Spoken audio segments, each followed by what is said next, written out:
Šta raditi kada jako i dugo čekamo partnera? I ovo je bilo malo želja za jednom lavinom reči. Ajde vidimo šta će da dođe. Ajde ovako, da pustimo energiju samo da sve to malo kroz svoje ruke. Ok. Još jednom da pročitam. Šta raditi kada jako i dugo čekamo partnera?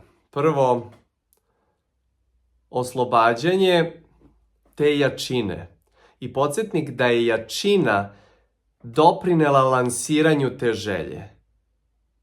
I da zapravo jačina želje u ovom trenutku ne služi. Zato što ako je jaka želja, to znači da je razmak od vas do te želje i dalje veliki. Znači, strela je odapeta, jako ste poželeli, a onda kad kažete dugo, i dugo ste poželeli, odnosno dugo želite, to su obe strane onoga što se zove razmak od vas do ostvarenja želje. Podsjetnik da je želja u različitoj vibracijskoj poziciji u odnosu na ostvarenje želje. To su dve potpuno različite frekvencije. I da kad jako poželite i kada dugo želite, sada je sljedeći korak da ne dajete pažnju tome koliko želite. I da normalizujete ono što jeste ta želja.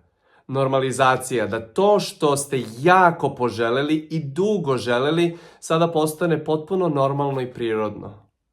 Da to nije više big deal, da to nije više neka velika, ogromna stvar, nedostižna, van vas, nego da je to nešto čemu se vi približavate. Ako niste još tu, osjećaj da ta želja i nije toliko važna i jaka, odnosno, to će vam omogućiti da vidite gde ste kao merna jedinica, gde ste u odnosu na ostvarenje te želje. Jer podsjetnik da ne može da dođe u fizičku realnost nešto što nije u istom energetskom prostoru. Znači, prvo, ne znate šta želite, i možda dajete pažnju kontrastu, onda formulišete šta želite, jako želim i dugo želim partnera, i onda krenete da skidate tu jačinu i dužinu i kažete, potpuno normalizujete, pa ja želim partnera. Kao nije velika stvar, baš želim partnera.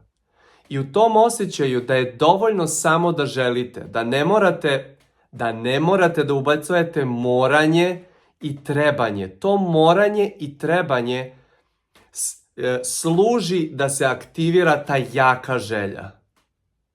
Ali onda posle toga je poenta da osvestite da to ne morate i da to nije neophodno i da je dovoljno da želite. Osjetite razliku između ja jako i dugo želim ili ja želim da imam partnera. Osjetite lakoću, a podsjetnik da iz lakoće dolazi sklad, a iz sklada dolazi fizička realizacija vaše želje. Odnosno, možete kad se opustite da obuhvatite i tu želju u svoju fizičku realnost.